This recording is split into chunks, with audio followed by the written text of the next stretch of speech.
All of his co-workers were gone. What could it mean? Stanley decided to go to the meeting room. Perhaps he had simply missed a memo.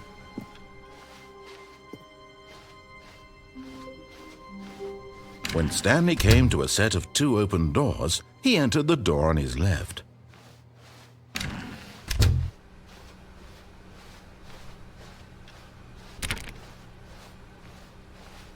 Yet there was not a single person here either.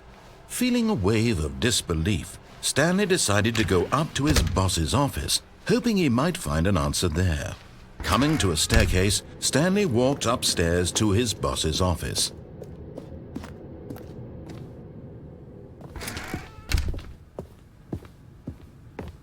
Stepping into his manager's office, Stanley was once again stunned to discover not an indication of any human life.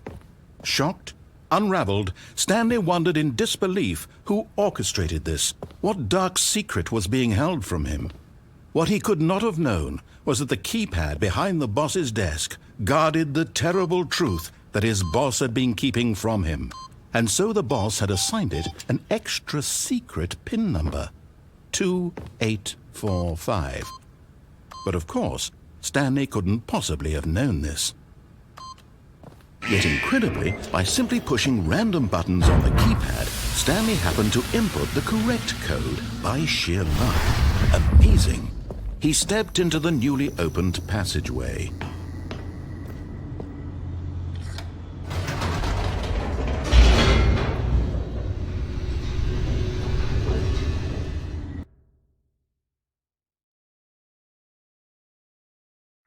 Descending deeper into the building, Stanley realized he felt a bit peculiar. It was a stirring of emotion in his chest, as though he felt more free to think for himself, to question the nature of his job. Why did he feel this now, when for years it had never occurred to him? This question would not go unanswered for long.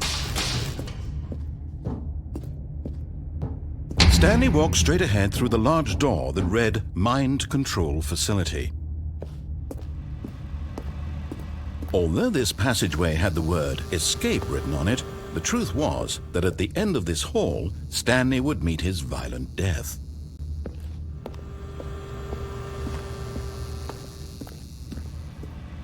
But of course, Stanley thought better of it and realized he simply had too much to live for.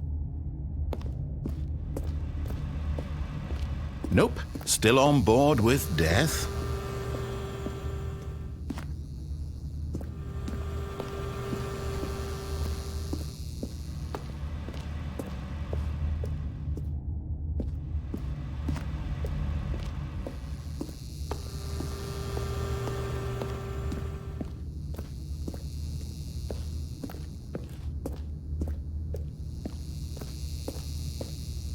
The door behind him was not shut.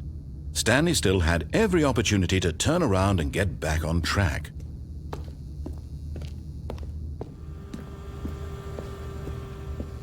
At this point, Stanley was making a conscious, concerted effort to walk forward and willingly confront his death.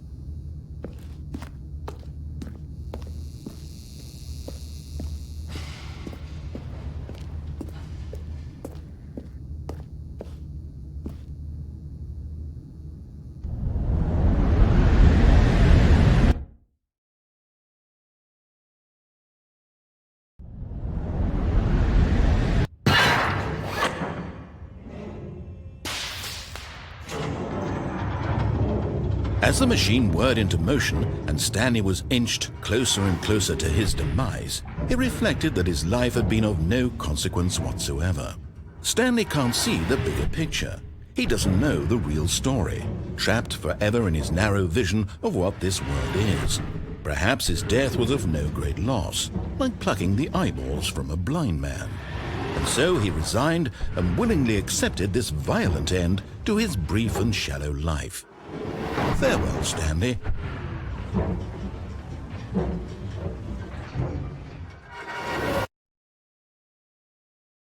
Farewell, Stanley, cried the narrator, as Stanley was led helplessly into the enormous metal jaws. In a single visceral instant, Stanley was obliterated, as the machine crushed every bone in his body, killing him instantly.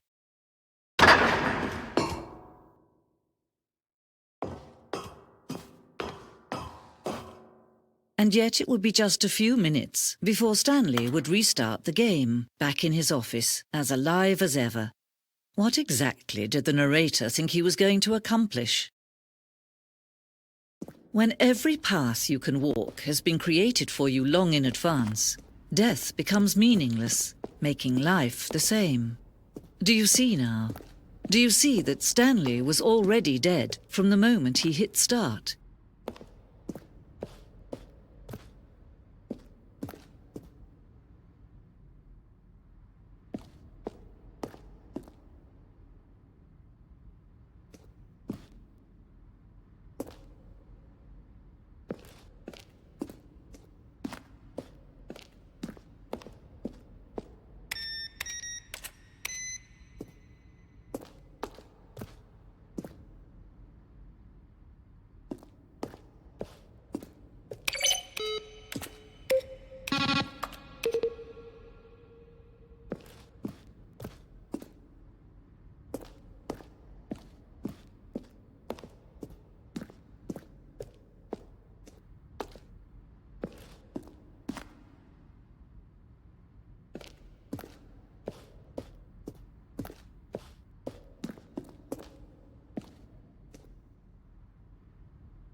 the kind of thing you'd pick up on intuitively. But of course, you being you, you'll probably spend the next hour trying to solve it. To the Here, I'm just going to make this easy on you. To end this injustice, Stanley stood on the roof. Nothing there? Shoot. Well, try the other one then. Stanley stood on the snow.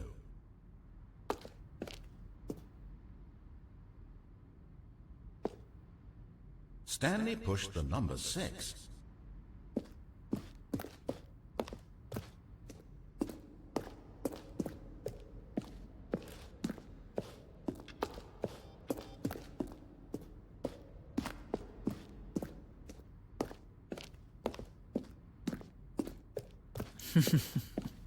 Oh, look at these two. How they wish to destroy one another. How they wish to control one another. How they both wish to be free. Can you see? Can you see how much they need one another? No, perhaps not. Sometimes these things cannot be seen. But listen to me. You can still save these two. You can stop the program before they both fail. Push escape and press quit. There's no other way to beat this game. As long as you move forward, you'll be walking someone else's path. Stop now and it'll be your only true choice. Whatever you do, choose it. Don't let time choose for you.